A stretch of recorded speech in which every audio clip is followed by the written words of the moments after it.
You're watching Thrifty Kaniffy. Hello everyone and welcome to Thrifty Kaniffy. Today I've got another Rough Ryder review for you. We're going to take a look at this Old Southwest from Rough Ryder. This is the Sowbelly. Let's first take a look at the box. Got all this Southwest styled decoration on the box, just like the handles of the knife itself. There's your cancer warning and your model number here, RR1753. It's a magnetic box with the envelope style front, felt liner, and the logo there on the back of the lid. So here is your Sowbelly. It's a 3 3/4 inch standard size, closed length. You'll notice the sway in the belly, and that's how it gets its name. It's a Sowbelly.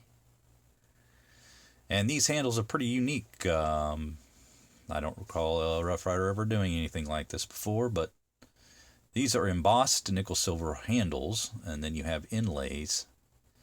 Now the blue is a synthetic turquoise, and the red is just a synthetic, but the white is an actual pearl, genuine pearl. And the black, I'm assuming, is just some sort of paint. I don't know how else they would have gotten that in there. I think it's just a paint of some kind. And you've got stripe on this bolster, and then you have this neat little inlay where the pivot pin would be on this left side, with an inlay of synthetic turquoise. Let's get a real close-up look at the handles here. Give you a nice detailed look. I can just kind of slowly rotate it around so you can see. Let's take a look at the back side as well. Let's see that it's exactly the same. And you do have a pinch on this bolster, I should mention.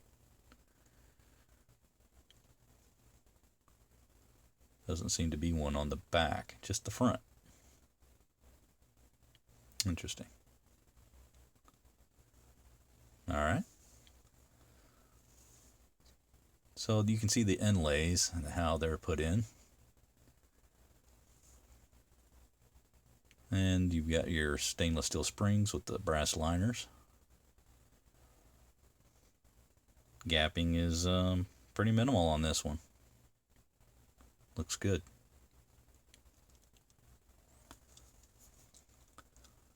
And the fact that the knife is so shiny and reflective, the camera's having a little trouble keeping focused at times, so I apologize if that becomes a problem at some point. But let's take a look at the blades. The main blade is a clip point blade with a half stop.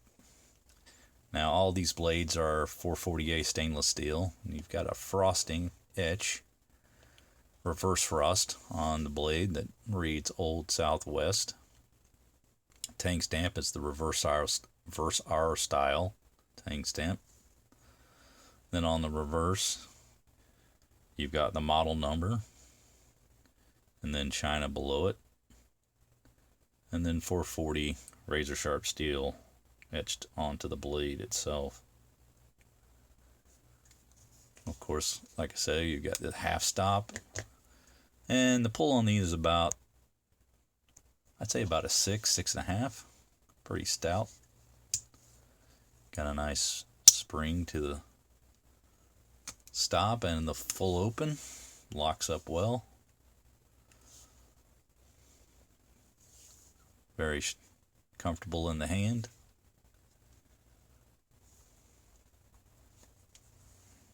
So let's look at your other blade. Oh, I might also mention that this has got a match strike pull and the swedge. And let's take a look at the other two blades. On the right side, you've got the spey blade, the half stop, and the reverse R-tang. No etching or anything on this, other than the just the main blade. So the spey blade measures about 2 1/4 inches and has a cutting edge of right around 1 5/8.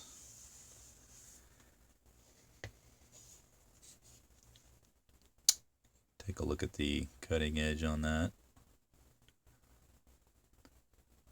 Not 100% even, but not horrible. Did a pretty good job. Again, the half stop. Now, with most Sowbellys, you've got a little bit of blade rub, as you can see here, going across that. That's from pushing that blade in as you open it. And so you've got this sheepsfoot blade. Clean that up a little bit. Sheepsfoot blade is right about 2 inches open with a cutting edge of, let's call it 1 5/8. Mirror finish on it with the match rack pull and the reverse R-tang stamp. Half stop and good close. So this is obviously done in the tradition of the Southwest, and it represents the culture of the area, the United States and New Mexico, Arizona area. And the Indians that are native to there use a lot of turquoise in their art. So this is something that maybe people in the UK aren't aware of. I don't know, but how much they know about the history of the United States. But that was the art culture prevalent in that part of the country, and this just sort of is an homage to that Southwest style. Very much like an Indian style pattern on the handle there, and the use of the turquoise very much in line with that style. But yeah, you've got really good fit and finish. You know, all of these inlays are nice and smooth across the handle, and the only thing I'm really feeling is that stripe on the bolster there. You even got this inlay here where the pin would be. Stainless steel springs with brass liners. I'm not really seeing any major gaps there either. I'm really seeing gaps at all. Gosh, it's a pretty nice example. Very well put together. Yeah, but the blade rub, I mean, almost every Sowbelly I have has that. It just happens when you push this in and lift. You basically have to lift this out of the way first if you don't want that to happen, or you're going to get a little bit of blade rub there. You kind of have to set that back in easy if you don't want that to happen. But these blades are 440A stainless steel. This is a pretty heavy knife compared to the other Sowbellys. I'd say it's probably about an ounce heavier with all the metal going on with it. But yeah, this is a really classy carry. This probably classifies as a gentleman's carry. It's a little more glamorous than a lot of your other Sowbelly patterns from Rough Ryder. So definitely one I would buy again, even at the extra expense. Maybe only about $3 or $4 more at most. It's definitely worth it in my opinion. And the extra heft on the knife makes it feel like the build quality is even more better.